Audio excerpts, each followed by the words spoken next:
So I'll come, I think we have, well, let me just say a word about the BG12, and then we can go to Dr. Yadav, who can talk about complementary therapy. So there are a number of questions here about people who are asking about the BG12. So let me say a word about it, and the other doctors can chime in if they want to. It's the latest drug that's been approved. It's called Tecfidera. That's the trade name. It's made by Biogen IDEC.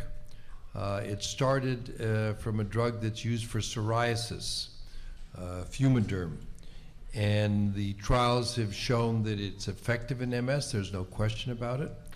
And we're beginning to put our patients on it. One of the questions is who should go on this BG12 or the Tecfidera.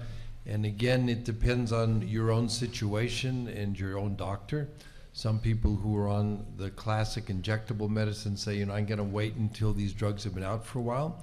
Other people are not doing well on injections or whatever and want to go on the oral medicines. So it's a personal decision. Some of the side effects of the BG12, sometimes people have a little GI upset when they start it.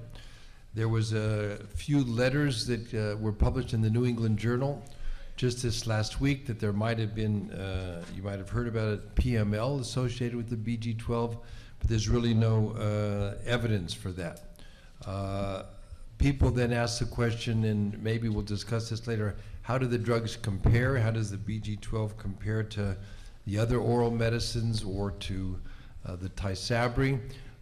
It's not an easy question to answer because they haven't been tested in head-to-head competition, but we'll talk about that later.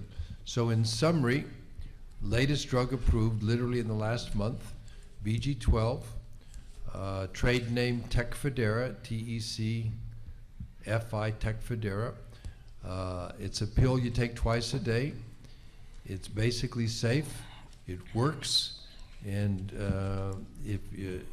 most every MS patient would be eligible for it. You should talk to your doctor about that.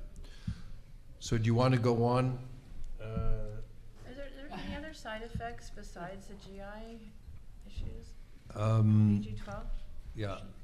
Dr. Calabrese, you want to say anything about any other side effects on BG12? Well, so we're still trying to understand how it works. There appears to be properties that it suppresses the immune system, and there's a slight increased risk of infections with the drug. The PML cases, it's still unclear how much of a risk there is. I think some of us feel that, you know, we heard that there were a few cases of PML with Tysabri, and then when it got on the market, there were more and more cases. So I think there's still something to be learned about what the true risk of PML is with the drug.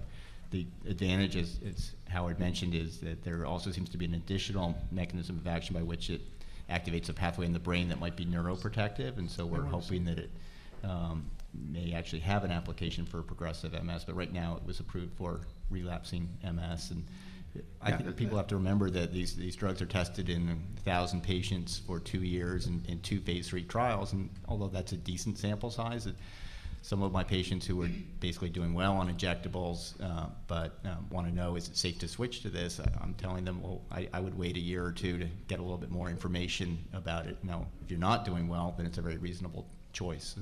Yeah, let me just say a few words. This is a patient-driven demand for this drug, which I have not seen before. And I think that is not unreasonable when you have something that works and seems to be reasonably safe. But it also means that we need to be careful.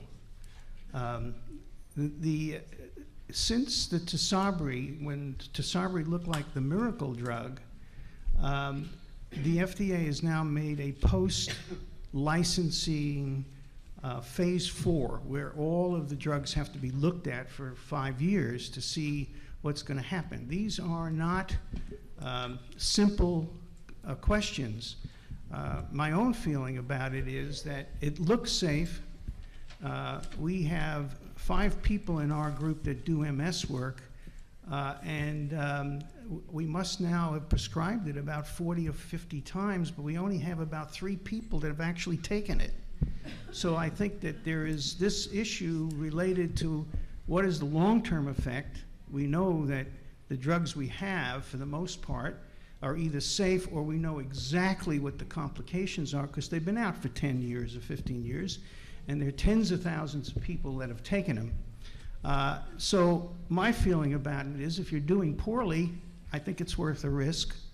But if you're not, I think you need to think of what you're getting because we don't know what you're getting. At least I don't know. Maybe Peter knows, but I don't know. We're going to go on. There's one quick question here, that if you've tested positive for JC virus, can you go on to BG12? And the answer is yes. There's no reason not to.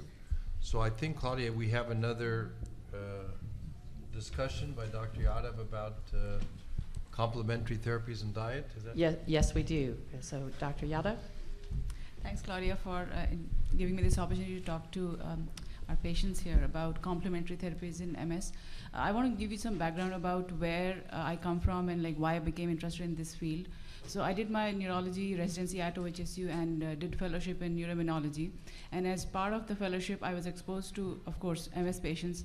And what I was struck by that in addition to the medication that they were taking, they had so many more problems. Of course, MS patients are supposed to be complex, and people are scared of them. In fact, doctors are scared of them because they have so many problems that they cannot be addressed in just one. So what I was struck by that people were telling us all these symptoms, but they did not really have treatment for in terms of the conventional treatment that the doctors offer. And people were asking about diet therapies, supplements that they were taking. They were seeing other practitioners who were like non-traditional. And we just thought that we need to do a little bit more evidence-based research as well as more objective guidance to our patients to help them kind of navigate through this maze of information that they come across, and there's so much of information outside. But what is really credible information that I feel as a scientific community, it's our duty to provide to our patients. So that's where I became interested in that we should look into this field. Specifically, I was working with Dr. Burdett, who's our director at the center, and he was looking into antioxidant called lipoic acid, which is available over the counter. And he had done work in the mice model where the effects of the drug on the mice, which is a mice model of MS, were quite striking. And then I became involved in looking at the initial studies in MS. So we did safety, tolerability, as well as pharmacokinetics of the drug, and then subsequently went on to use the drug as a possible treatment for optic neuritis, which is one of the symptoms of MS. So we are trying to develop that particular agent as a potential therapy.